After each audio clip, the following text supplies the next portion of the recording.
Most probably भाई गाड़ी में पड़ेंगे अपने नए टायर, क्योंकि वो जो टायर्स है ना मेरे, वो ऑलमोस्ट 50,000 किलोमीटर चल चुके हैं। भाई ऑफिस से निकल रहे हैं और गाड़ी मैंने ना स्टार्ट कर दी थी, क्योंकि भाई गाड़ी इतनी ज़्यादा गर्म हो रही थी ना। गर्मियों में ये बहुत दिक्कत होती है, गाड़ी ना थोड़ी देर धूप में रहती है भड़क जाती है बिल्कुल। गाने चल रहे हैं, गाने को करते हैं बंद, गाड़ी में तेल भी लेना है। So good morning and welcome back to the channel. क्या हाल चाल है? हम एकदम बढ़िया हैं एंड आई होप आप सब भी बढ़िया होगे। बाकी फिलहाल जो है अभी यहाँ से निकलते हैं और ऑफिस जाने से पहले ना अपने को एक जगह और जाना है। अब कहाँ जाना है, पहले घर से निकलते हैं फिर आपसे बात करते हैं। सबसे पहले ना चल के यार लेते हैं डीजल, क्योंकि गाड़ी में डीजल नहीं है बिल्कुल भी। 18 किलोमीटर की रेंज दिखा रहा है कुल, जबकि मेरी गाड़ी में जो रेंज है ना वो इतनी जाती नहीं है। तो मैं 2-3 दिन से आलस कर जा रहा हूँ, उस वजह से बिल्कुल 18 पे आ गई गाड़ी की रेंज।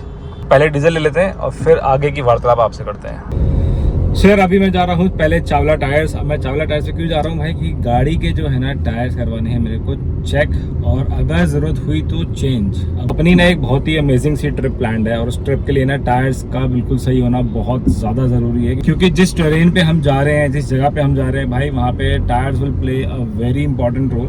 सो एक बार जाके पहले टायर्स को चेक करा लेते हैं और अगर ज़रूरत हुई तो चेंज करा लेंगे।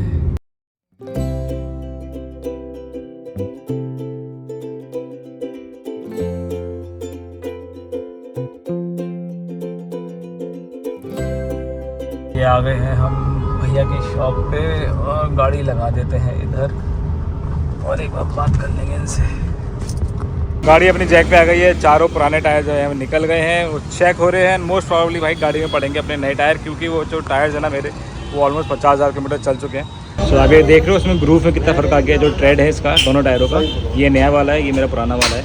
सो इसमें जो बेसिकली डेप्थ होती है ना आपकी, ये नए टायर में होती है 8 mm, और पुराने वाले में मेरे ख्याल से 4.5 या 4 mm बची थी खाली।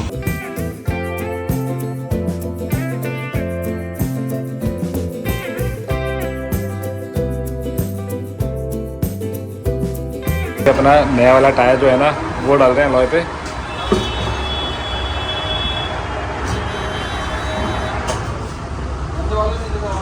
अभी तो अपना टायर है ना अलॉय पे तो लग गया है, अब इसकी करवा रहे हैं बैलेंसिंग, क्योंकि जब नया टायर लगता है ना तो बैलेंसिंग करानी बहुत ज़रूरी होती है। पुराने वाले वेट्स निकाल रहे हैं और फिर एक बार इसको मशीन पे जो एग्जामिन करते हैं ना वो करेंगे, ताकि मशीन पे सही से बताए कि कितना वेट इसमें लगाना है। उसमें वेट आ गया है तो उतना वेट लगाएंगे, क्योंकि पुराना वेट निकाल दिया था, नया वेट लगाएंगे इसमें। तो बेसिकली जब आप टायर लेते हो ना तो उसमें एक चीज़ ये ज़रूर दिखा करो, ये जो लिखा है ना ये बेसिकली इस टायर की मैन्युफैक्चरिंग डेट है। तो 10 मतलब 10वां महीना एंड 26 मीन्स साल। तो इस साल के 10th वीक में ये टायर मैन्युफैक्चर हुआ है। और अपनी गाड़ी का टायर साइज़ है वो है ये 185/65 R50।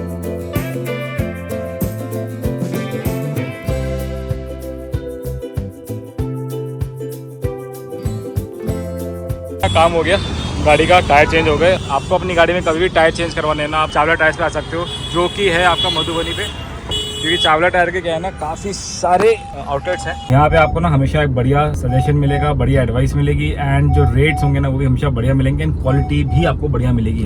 अब मैं हमेशा अपना काम यहाँ से क्यों कराता हूँ, क्योंकि यार यहाँ पे ना हमेशा मुझे बढ़िया एडवाइस मिलती है। कई बार क्या होता है ना, आप किसी बड़े टायर स्टोर पे जाते हो ना तो वो लोग आपको जो उनका पुराना स्टॉक होगा वो निकालने की कोशिश करेंगे। वो चाहेंगे कि भाई उनका पुराना स्टॉक निकल जाए और आपकी रिक्वायरमेंट को जाने बगैर आपको ना टायर सजेस्ट करते हैं। बट यहाँ पे ऐसा नहीं होता, यहाँ पे वो आपको आपकी रिक्वायरमेंट और आपको जिस बजट में चाहिए ना आपको उस हिसाब से टायर सजेस्ट करेंगे।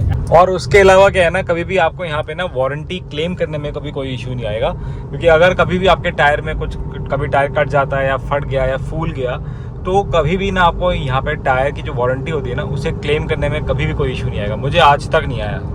और ऐसा नहीं है कि मैं कोई पेड प्रमोशन कर रहा हूँ या कुछ है, मैं अपना जो एक्चुअल एक्सपीरियंस है चावला टायर्स के साथ पिछले 5-6 सालों मैं आपको वो बता रहा हूँ। मैं मोस्टली योकोहामा के टायर्स ही लगाता हूँ, क्योंकि यार योकोहामा क्या है ना, एक तो मेड इन इंडिया है और वो इंडियन रोड कंडीशंस के हिसाब से, तो इसलिए मेरे को ना योकोहामा का जो टायर है वो बढ़िया लगता है। उसका जो ट्रेड वेयर है, उसकी जो ग्रिप है वो बहुत बढ़िया है। सो अपना टायर वाला काम तो हो गया है और अब मैं सोच रहा था ऑफिस जाने की, लेकिन मेरे पास होंडा से फ़ोन आ गया है सुमित भाई का कि मेरा गाड़ी का ना लेफ़्ट जो लोअर आर्म है वो बेसिकली ख़राब हो गया था। तो जो लास्ट सर्विस हुई थी उसमें उन्होंने को बता दिया था कि सर इसमें थोड़ा वॉर्न आउट हो गया है, जो उसमें एक रबड़ था, लेकिन उसमें कोई भी ना आवाज़ वगैरह नहीं आ रही थी। तो उन्होंने कहा था कि सर आप इसको चला लीजिए, हम ऑर्डर कर देते हैं, जब आएगा तो आप बदलवा लेना। सो उनका फ़ोन आ गया है, उन्होंने बताया कि भैया आपका पार्ट आ गया है, अगर आप चाहो तो आके बदलवा सकते हो। मैंने कहा जब आ गया है तो बदलवा लेते हैं। तो आज ऑफिस की तो भाई छुट्टी सी हो गई, क्योंकि आधा टाइम मेरा यहाँ पे निकल गया और अब मैं जा रहा हूँ होंडा पे। तो वहाँ पे भी ना पूरा लोअर आर्म खुलेगा, बेसिकली सस्पेंशन का पार्ट होता है and that is one of the major parts of suspension. तो उसमें टाइम लगने वाला है। तो वो कह रहे हैं कि 1 घंटा लगेगा। सो मैंने सोचा कि यार गाड़ी छोड़ूंगा, फिर आऊँगा, फिर पिक करूँगा, इससे बढ़िया वहीं बैठ जाते हैं, अपना काम कर लेंगे। वहीं लैपटॉप मेरे पास है। अरे यार बातों बातों में जब मेरा ऑफिस वाला लैपटॉप का बैग था ना, तो वो मेरी गाड़ी में रखा था। तो उन्होंने टायर वगैरह जब चेंज कर रहे थे ना लड़के, तो उन्होंने ऑफिस में रख दिया था भैया के। मेरा बैग वहाँ रह गया। मैं जा रहा हूँ वापस, अपना बैग आ गया। अब चल रहे हैं वापस फटाफट होंडा पे, क्योंकि टाइम भी भाई 2 बज रहा है। तो मोस्ट प्रॉब्ली क्या है, उनका भी लंच जो टाइम होता है ना, वो लंच का टाइम भी खत्म हो गया होगा। सो होपफुली अपनी गाड़ी फटाफट बे पे लग जाए। अब आप ये सोच रहे होगे कि मैंने आज एकदम से कैसे टायर भी चेंज करा रहा हूँ, अपना सस्पेंशन का पार्ट्स भी या पूरी गाड़ी भी चेक कराऊंगा। क्यों करा रहा हूँ मैं भाई? हम ये सब इसलिए करा रहे हैं क्योंकि हमारी ना एक ट्रिप आ रही है, जिसके लिए गाड़ी को पैम्पर करना बहुत ज़्यादा ज़रूरी था। बेसिकली आई वुडंट से कि पैम्पर, गाड़ी को प्रिपेयर करना बहुत ज़्यादा ज़रूरी है। क्योंकि वो ट्रिप ऐसी नहीं है कि आपने बस बैग पैक किया, गाड़ी में तेल भराया, निकल गए, ऐसा नहीं है। उसके लिए बहुत तैयारी लगती है। एंड आगे के व्लॉग्स में आपको पता चल जाएगा कि हम कहाँ जा रहे हैं, कब जा रहे हैं, किसके साथ जा रहे हैं, ठीक है। तो ये सारी चीज़ें आपको आगे पता चल जाएंगी। बट ये है कि हाँ, बहुत मेजर ट्रिप है, बहुत बढ़िया ट्रिप होने वाला है, बहुत बड़ा और लंबा ट्रिप भी है। अब तक का मेरा सबसे लंबा ट्रिप है एंड इस ट्रिप पे ना मज़ा आएगा, बहुत मज़ा आएगा। जो ट्रिप होने वाला है ना, ये बहुत डिफरेंट होने वाला है। अब तक जितने भी ट्रिप्स या ट्रैवल व्लॉग्स आपने मेरे चैनल पे देखे हैं ना, उन सबसे हटके है ये ट्रिप। और इस ट्रिप के लिए ना खुद का प्रिपरेशन बहुत ज़रूरी है, बॉडी का प्रिपरेशन बहुत ज़रूरी है, और उससे ज़्यादा ज़रूरी है अपनी गाड़ी को प्रिपेयर करना, क्योंकि गाड़ी ही आपका सबसे बड़ा साथी होगा वहाँ पे।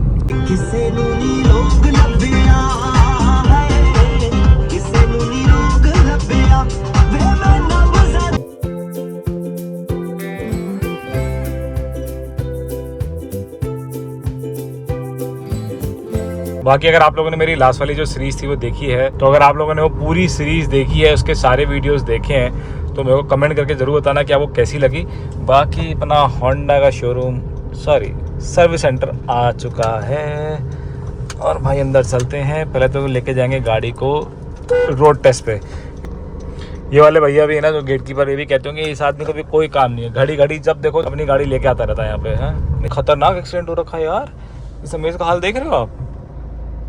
अरे भाई कहाँ जाके लगी है गाड़ी ये। सुमित भाई भारी मिल गए अपने को। कैसे हो जी? बढ़िया सर, बढ़िया। बढ़िया। रोड टेस्ट अपना हो गया। अब एक बार ना जो सस्पेंशन में आवाज़ आ रही है ना, एक बार उसको सारा चेक करवा लेते हैं। एक तो उसका लोअर आर्म चेंज होना है, बाकी जो अलग और भी थोड़ी सी आवाज़ें आ रही है ना, तो वो कह रहे हैं एक बार उसको भी चेक कर लेंगे सारा लिफ्ट पे लगा के ना। तो जी गाड़ी अपनी लग गई है लिफ्ट पे। अभी टायर खोल के एक बार सारा सस्पेंशन चेक करेंगे ये लोग।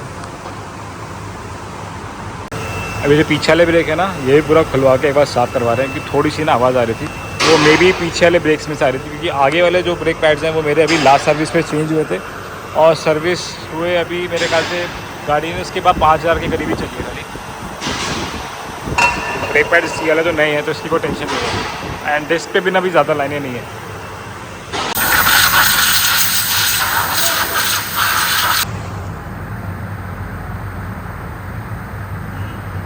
ये बेसिकली इसमें ना साफ़ करने के बाद इसमें ऑयल डाल रहे हैं। क्या होता है ना, जब सूख जाता है तब फिर ज़्यादा इश्यूज़ आते हैं। ब्रेक्स वगैरह सारे अपने चेक हो गए हैं। अब ये नीचे की प्लेट खोलेंगे एंड जो लोअर आर्म है ना वो चेंज होना है। तो जो चीज़ें लूज़ हैं उसको टाइट करा देंगे, जो चेंज होनी है वो चेंज हो जाएंगी। तो लोअर आर्म तो मेरा चेंज होना है। अब बाकी और देखते हैं क्या क्या निकलेगा इसमें भी, क्योंकि अभी तक जो है ना इस गाड़ी में ओरिजिनल जो सस्पेंशन था ना वो ओरिजिनल चलता हुआ आ रहा है। और मेरी गाड़ी अभी 82,000 चल चुकी है।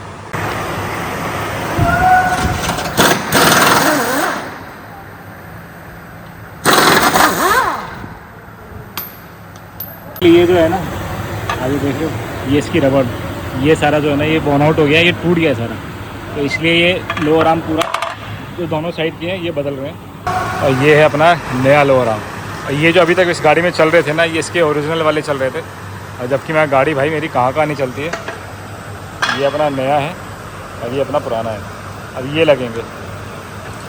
और मेरे ख्याल से जो सस्पेंशन में आवाज़ आ रही थी ना स्पीड ब्रेकर वगैरह पे, वो इसी की वजह से आ रही थी, क्योंकि वो पूरा उसका रबड़ वगैरह ना सब बुश जो है कटे हुए हैं इसके। अब ये लग रहा है इसमें नया वाला लोअर आर्म अपना। ये लग गया अपना नया वाला लोअर आर्म, दोनों चेंज हो गए हैं।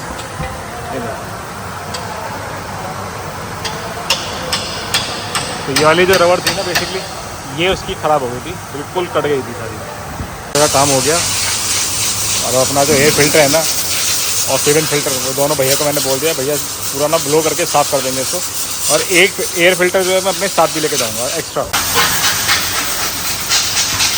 तो इसमें जो एयर फिल्टर है वो भी बिल्कुल पूरा साफ़ हो गया देखो। क्योंकि आप कितना ही झाड़ लो कैसे कर लो, जब तक इस पर हवा नहीं लगती ना, हवा का प्रेशर नहीं लगता, तब तक वो बढ़िया से साफ़ होगा नहीं।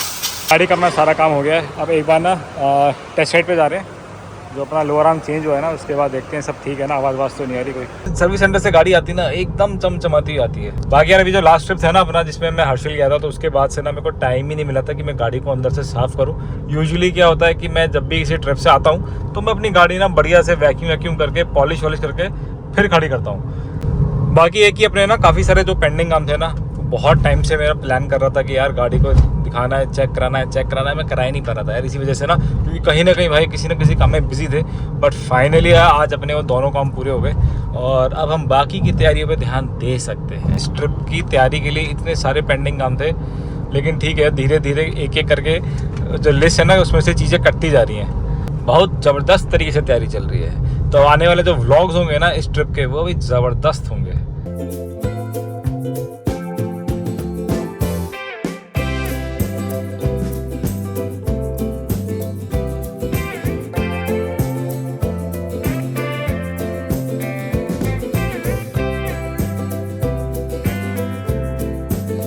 चलो जी फाइनली पहुंच गए हैं घर। कुछ किया नहीं ज़्यादा, फिर भी था आज पता नहीं क्यों थकान सी हो रही है। तो खाना नहीं खाया ना, उस वजह से ज़्यादा टायर्डनेस फील हो रही है। देख रहे हो गाड़ी क्या चमक रही है एकदम। सुबह निकले थे तो गाड़ी का क्या हाल था और अब देखो गाड़ी का क्या हाल है, पूरी एकदम शाइन मार रही है। यहाँ देखो एंड भाई अपने नए टायर योकोहामा। तो बेसिकली आज जो अपनी गाड़ी में काम हुआ है ना वो मैं आपके साथ शेयर करता हूँ। एक तो अपनी गाड़ी में दोनों लोअर आर्म बदले, तो उनका जो प्राइस था, एक का था 1969 और ये 450 रुपीज़ एक चार्जेस और लगा है, तो मे भी शायद लेबर चार्ज होगा। उसके अलावा एक नट आया है, एक क्लिप लगा था इसमें, फिर विंडस्क्रीन फ्लूइड जो है वो मैंने 3 लिए, एक उसमें डाला गया है टैंक में और 2 मैंने एक्स्ट्रा ले लिए अपने ट्रिप के लिए, और 100 ml इसमें इंजन ऑयल आया और एक मैंने एयर फिल्टर अपने साथ में एक्स्ट्रा लिया है, तो ये उसका प्राइस है।